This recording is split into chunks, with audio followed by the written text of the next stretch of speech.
Em todos os tempos, os demônios representaram um papel saliente nas diversas teogonias, e posto que consideravelmente decaídos no conceito geral, a importância que se lhes atribui ainda hoje dá à questão uma tal ou qual gravidade por tocar o fundo mesmo das crenças religiosas. Eis porque útil se torna examiná-la com os desenvolvimentos que comporta. A crença num poder superior é instintiva no homem. Encontramo-la sob diferentes formas em todas as idades do mundo. Mas se hoje, dado o grau de cultura atingido, ainda se discute sobre a natureza e atributos desse poder, calcula-se que noções teria o homem a respeito na infância da humanidade. Como prova da sua inocência, o quadro dos homens primitivos, extasiados ante a natureza e admirando nela a bondade do Criador, é sem dúvida muito poético, mas pouco real. De fato, quanto mais se aproxima do primitivo estado, mais o homem se escraviza ao instinto, como se verifica ainda hoje nos povos bárbaros e selvagens contemporâneos. O que mais o preocupa, ou antes, o que exclusivamente o preocupa, é a satisfação das necessidades materiais, mesmo porque não tem outras. O único sentido que pode torná-lo acessível aos gozos puramente morais não se desenvolve senão gradual e morosamente. A alma tem também a sua infância, a sua adolescência e virilidade como o corpo humano. Mas para compreender o abstrato, quantas evoluções não tem ela de experimentar na humanidade? Por quantas existências não deve ela passar? Se nos remontarmos aos tempos primitivos, olhemos em torno a gente do campo e perscrutemos os sentimentos de admiração que nela despertam o esplendor do sol nascente, do firmamento, a estrelada abóboda, o trino dos pássaros, o murmúrio das ondas claras, o vergel florido dos prados. Para essa gente o sol nasce por hábito, e uma vez que desprende o necessário calor para sazonar as searas, não tanto que as creste, está realizado tudo o que ela almejava. Olha o céu para saber se bom ou mau tempo sobrevirá. Que cantem ou não as aves, tanto se lhe dá, desde que não desbastem da seara os grãos. Prefere as melodias do rouxinol, o cacarejar da galinhada e o grunhido dos porcos.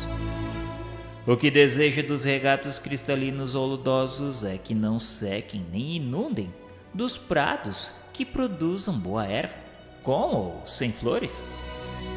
Eis aí tudo que essa gente almeja, ou o que é mais, tudo o que da natureza aprende, conquanto muito distanciada já dos primitivos homens.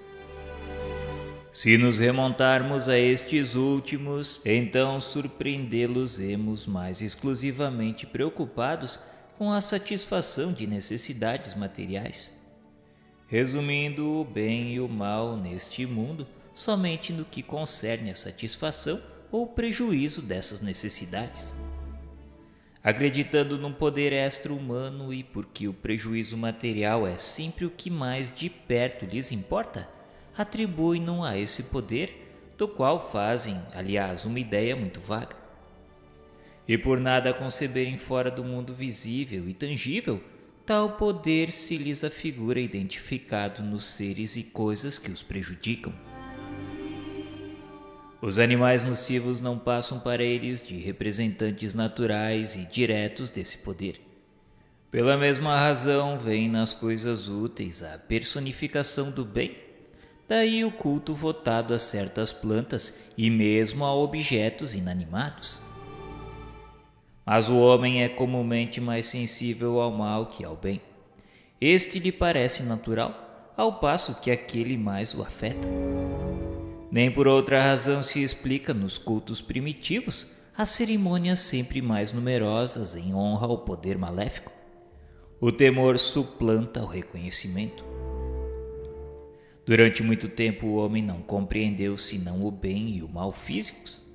os sentimentos morais só mais tarde marcaram o progresso da inteligência humana, fazendo-lhe entrever na espiritualidade um poder extra-humano fora do mundo visível e das coisas materiais. Esta obra foi seguramente realizada por inteligências de escola, mas que não puderam exceder certos limites. Provada e patente a luta entre o bem e o mal, triunfante este muitas vezes sobre aquele, e não se podendo racionalmente admitir que o mal derivasse de um benéfico poder, concluiu-se pela existência de dois poderes rivais no governo do mundo. Daí nasceu a doutrina dos dois princípios, aliás, lógica, numa época em que o homem se encontrava incapaz de, raciocinando, penetrar a essência do Ser Supremo. Como compreenderia então que o mal não passa de estado transitório, qual pode emanar o bem, conduzindo-o à felicidade pelo sofrimento e auxiliando-lhe o progresso? Os limites do seu horizonte moral, nada lhe permitindo ver para além do seu presente, no passado como no futuro, também não lhe permitia compreender que já houvesse progredido, que progrediria ainda individualmente, e muito menos que as vicissitudes da vida resultavam das imperfeições do ser espiritual nele residente, o qual preexiste e sobrevive ao corpo na dependência de uma série de existências purificadoras até atingir a perfeição. Para compreender como do mal pode resultar o bem, é preciso considerar não uma, porém muitas existências. É necessário apreender o conjunto do qual, e só do qual, resultam nítidas as causas e respectivos efeitos. O duplo princípio do bem e do mal foi durante muitos séculos e sob vários nomes a base de todas as crenças religiosas.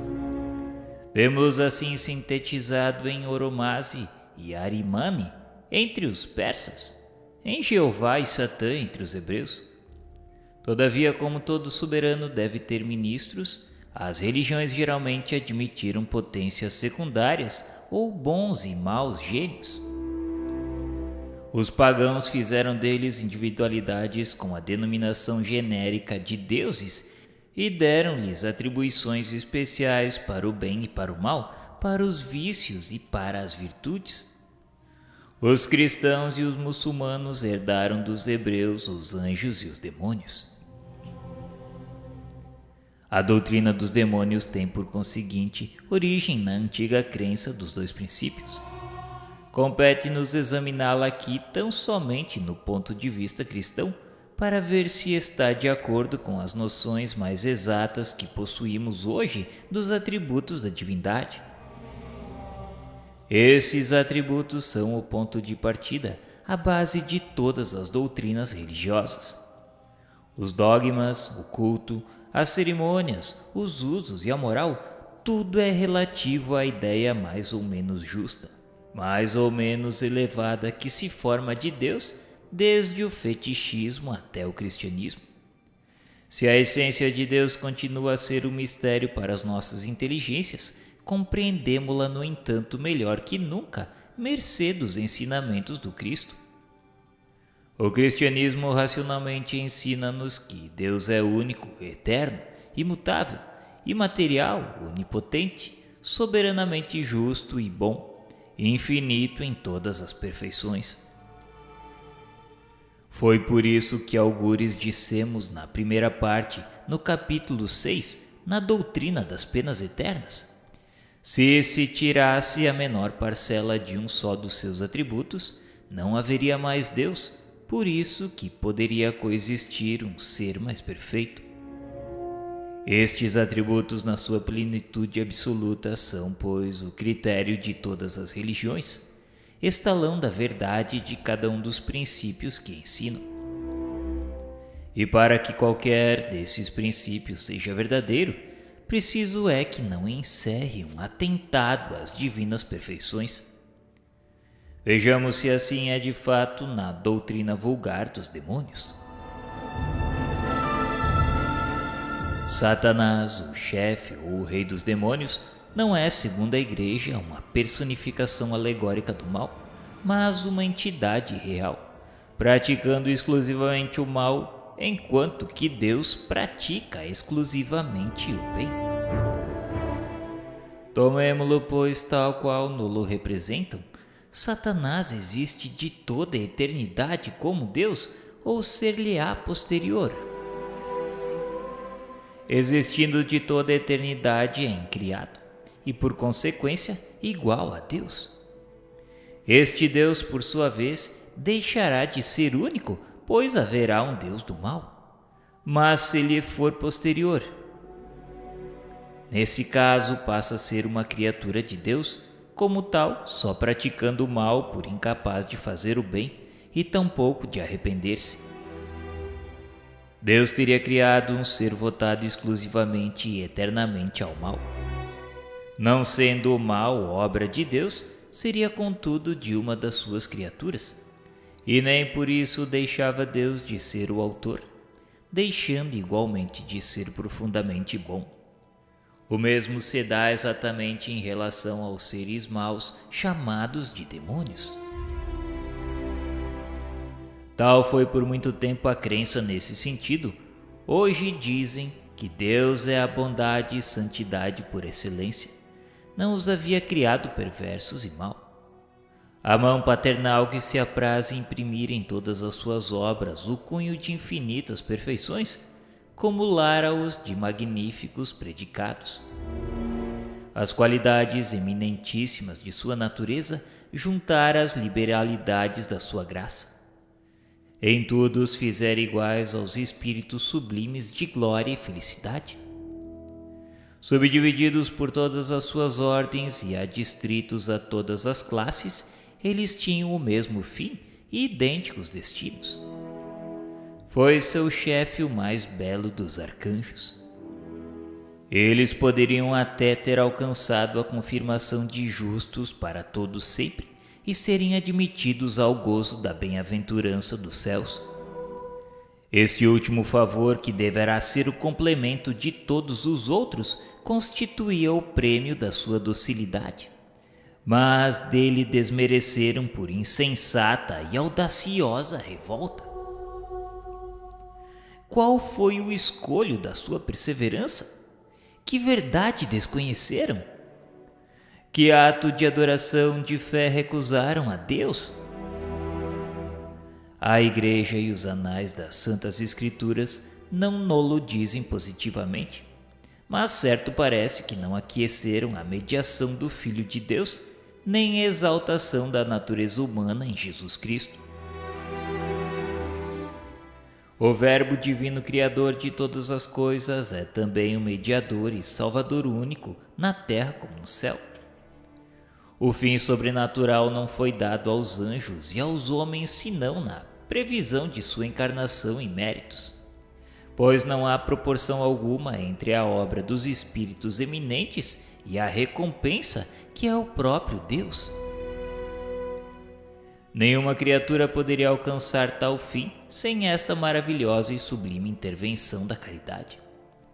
Ora, para preencher a distância infinita que separa a sua essência das suas obras, preciso fora reunir-se à sua pessoa os dois extremos, associando a divindade às naturezas ou do anjo ou do homem, e preferiu então a natureza humana. Esse plano concebido de toda a eternidade foi manifestado aos anjos muito antes da sua execução. O homem-deus foi-lhe mostrado como aquele que deveria confirmá-los na graça e guiá-los à glória, sob a condição de o adorarem durante a missão terrestre, e para todos sempre no céu. Revelação inesperada, arrebatadora visão para corações generosos e gratos, mas mistério profundo, humilhante para espíritos soberbos. Esse fim sobrenatural, essa glória imensa que lhes propunham, não seria unicamente a recompensa de seus méritos pessoais. Nunca poderiam atribuir a si próprios os títulos dessa glória. Um mediador entre Deus e eles, que injúria à sua dignidade. e a preferência espontânea pela natureza humana? Que injustiça! Que afronta aos seus direitos! E chegarão eles a ver esta humanidade que lhes é tão inferior, deificada pela união com o Verbo, sentada à mão direita de Deus em trono resplandecente? Consentirão, enfim, que ela ofereça a Deus eternamente a homenagem da sua adoração? Lúcifer e a terça parte dos anjos sucumbiram a tais pensamentos de inveja e de orgulho. São Miguel e com ele muitos exclamaram: quem é semelhante a Deus? Ele é o dono de seus dons, o soberano Senhor de todas as coisas. Glória a Deus e ao Cordeiro que tem de ser imolado a salvação do mundo. O chefe dos rebeldes, porém, esquecido de que a Deus devia sua nobreza e prerrogativas, raiando pela temeridade, disse: sou eu quem ao céu subirá, fixarei residência acima dos astros. Sentar-me-ei sobre o monte da aliança, nos flancos do Aquilão. Dominarei as nuvens mais elevadas e serei semelhante ao Altíssimo. Os que de tais sentimentos partilharam, acolheram essas palavras com murmúrios de aprovação. E partidários houve em todas as hierarquias. A sua multidão, contudo, não os preserva do castigo. Estas citações foram extraídas da pastoral do Monsenhor Golset, cardeal arcebispo de Reims, para a quaresma de 1865. Atentos ao mérito pessoal e à posição do autor, podemos considerá-las a última expressão da Igreja sobre a doutrina dos demônios. Esta doutrina suscita várias objeções. Primeiro, se Satã e os demônios eram anjos, eles eram perfeitos. Mas como, sendo perfeitos, puderam falir a ponto de desconhecer a autoridade desse Deus em cuja presença se encontravam? Ainda se tivessem logrado uma tal eminência gradualmente, depois de haver percorrido a escala da perfeição, poderíamos conceber um triste retrocesso. Não, porém, do modo por que nolo apresentam, isto é, perfeitos de origem. A conclusão é esta: Deus quis criar seres perfeitos, porquanto os favorecera com todos os dons, mas enganou-se. Logo, segundo a Igreja, Deus não é infalível. Nota: esta doutrina monstruosa é corroborada por Moisés quando diz na Gênese: ele se arrependeu de haver criado o homem na terra, e penetrado da mais íntima dor, disse: exterminarei a criação da face da terra, exterminarei tudo, desde o homem aos animais, desde os que rastejam sobre a terra até os pássaros do céu, porque me arrependo de os ter criado. Ora, um Deus que se arrepende do que fez não é perfeito nem infalível, portanto não é Deus. E são estas as palavras que a Igreja proclama. Tampouco se percebe o que se poderia haver de comum entre os animais e a perversidade dos homens para que merecessem tal extermínio.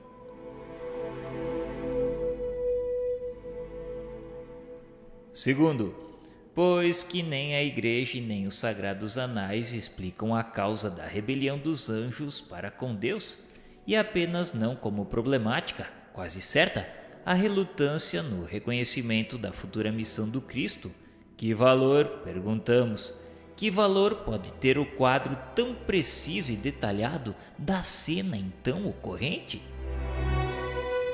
A que fonte recorreram para inferir de que fatos foram pronunciadas palavras tão claras e até simples colóquios? De duas, uma: ou a cena é verdadeira ou não é. No primeiro caso, não havendo dúvida alguma, por que a Igreja não resolve a questão? Mas se a Igreja e a história se calam, se a coisa apenas parece certa, claro, não passa de hipótese, e a cena descritiva é mero fruto de imaginação. Nota: encontra-se em Isaías, no capítulo 14, no versículo 11 e seguintes, a seguinte expressão: teu orgulho foi precipitado nos infernos, teu corpo morto baqueou por terra, tua cama verterá podridão e vermes tua vestimenta. Como caíste do céu, Lúcifer, tu que parecia tão brilhante ao romper do dia. Como foste arrojado sobre a terra, tu que ferias as nações com teus golpes, que dizias de coração: subirei aos céus, estabelecerei meu trono acima dos astros de Deus. Sentar-me-ei acima das nuvens mais altas e serei igual ao Altíssimo. E todavia foste precipitado dessa glória no inferno, e até ao mais fundo dos abismos. Os que te virem aproximando-se encarar-te-ão dizendo: será este o homem que turbou a terra, que aterrou seus reinos, que fez do mundo um deserto, que destruiu cidades e reteve acorrentados os que se lhe entregaram prisioneiros? Estas palavras do profeta não se referem à revolta dos anjos. São sim uma alusão ao orgulho e à queda do rei de Babilônia, que retinha os judeus em cativeiro, como atestam os últimos versículos. O rei de Babilônia é alegoricamente designado por Lúcifer, mas não se faz aí qualquer menção da cena supradescrita. Estas palavras não são do rei que as tinha no coração e se colocava por orgulho acima de Deus, cujo povo escravizara.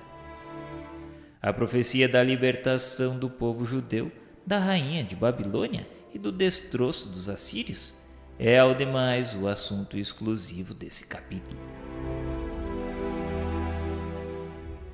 Terceiro, as palavras atribuídas a Lúcifer revelam uma ignorância admirável num arcanjo que, por sua natureza e grau atingido, não deve participar quanto à organização do universo, dos erros e dos prejuízos que os homens têm professado, até serem pela ciência esclarecidos. Como poderia então dizer que fixaria residência acima dos astros, dominando as mais elevadas nuvens? É sempre a velha crença da Terra como centro do universo, do céu como que formado de nuvens, estendendo-se às estrelas, e da limitada região destas, que a astronomia nos mostra disseminadas ao infinito no infinito espaço. Sabendo-se como hoje se sabe que as nuvens não se elevam a mais de 2 léguas da superfície terráquea, e falando-se em dominá-las por mais alto, referindo-se às montanhas, preciso fora que a observação partisse da terra, sendo ela de fato a morada dos anjos. Dado, porém, ser esta em região superior, inútil fora alçar-se acima das nuvens. Emprestar aos anjos uma linguagem tisnada de ignorância é confessar que os homens contemporâneos são mais sábios que os anjos. A Igreja tem caminhado sempre erradamente, não levando em conta os progressos da ciência. A resposta à primeira objeção acha-se na seguinte passagem: a Escritura e a tradição denominam céu o lugar no qual se havia colocado os anjos no momento da sua criação. Mas esse não era o céu dos céus, o céu da visão beatífica, onde Deus se mostra de face aos seus eleitos, que o contemplam claramente e sem esforço, porque aí não há mais possibilidade nem perigo de pecado. A tentação e a dúvida são aí desconhecidas. A justiça, a paz e a alegria reinam imutáveis, a santidade e a glória imperecíveis. Era, portanto, outra região celeste, uma esfera luminosa e afortunada, essa em que permaneciam tão nobres criaturas favorecidas pelas divinas comunicações, que deveriam receber com fé e humildade até serem admitidas no conhecimento da sua realidade, essência do próprio Deus. Do que precede, se infere que os anjos decaídos pertenciam a uma categoria menos elevada e perfeita, não tendo atingido ainda o lugar supremo em que o erro é impossível. Pois seja, mas então há manifesta contradição nessa afirmativa. Deus em tudo os tinha criado semelhante aos espíritos sublimes, que subdivididos em todas as ordens e adstritos a todas as classes, tinham o mesmo fim e idênticos destinos, e que seu chefe era o mais belo dos arcanjos. Ora, em tudo semelhante aos outros, não lhes seriam inferiores em natureza. Idênticos em categorias, não podiam permanecer em um lugar especial. Intacta subsiste, portanto, a objeção. E ainda há outra que é certamente a mais séria e a mais grave. Dizem, este plano, a intervenção do Cristo, concebido desde toda a eternidade, foi manifestado aos anjos muito antes da sua execução. Deus sabia, portanto, e de toda a eternidade, que os anjos, tanto quanto os homens, teriam necessidade dessa intervenção. Ainda mais, o Deus onisciente sabia que alguns dentre esses anjos viriam a falir, arcando com a eterna condenação e arrastando a igual sorte uma parte da humanidade. E assim, de caso pensado previamente, condenava o gênero humano, a sua própria criação.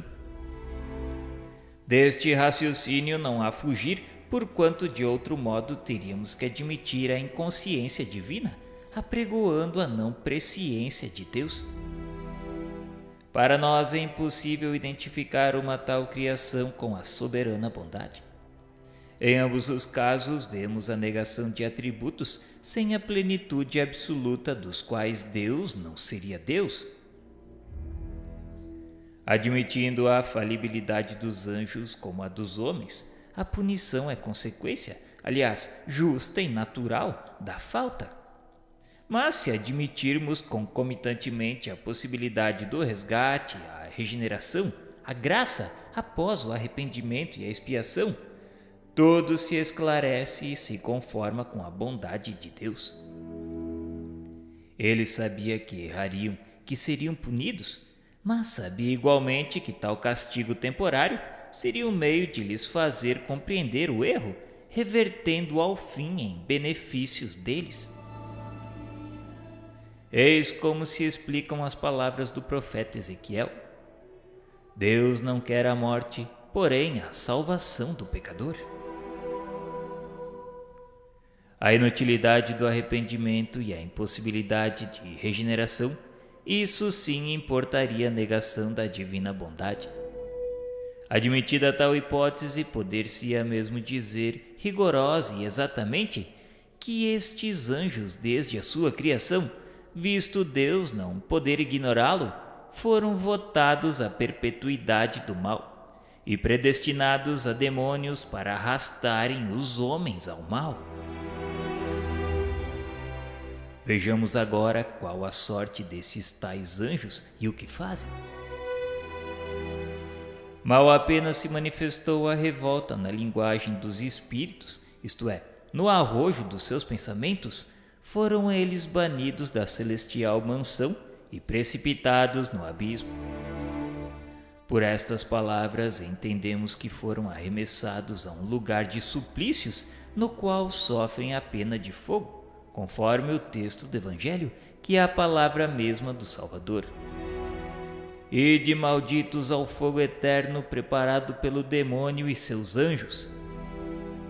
São Pedro expressamente diz que Deus os prendeu às cadeias e torturas infernais, sem que lá estejam, contudo, perpetuamente, visto como só no fim do mundo serão para sempre enclausurados como os réprobos.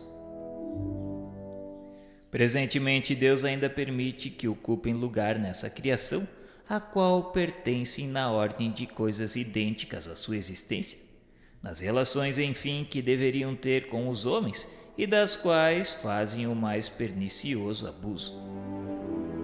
Enquanto uns ficam na tenebrosa morada, servindo de instrumento da justiça divina contra as almas infelizes que seduziram, outros em número infinito formam legiões e residem nas camadas inferiores da atmosfera, percorrendo todo o globo.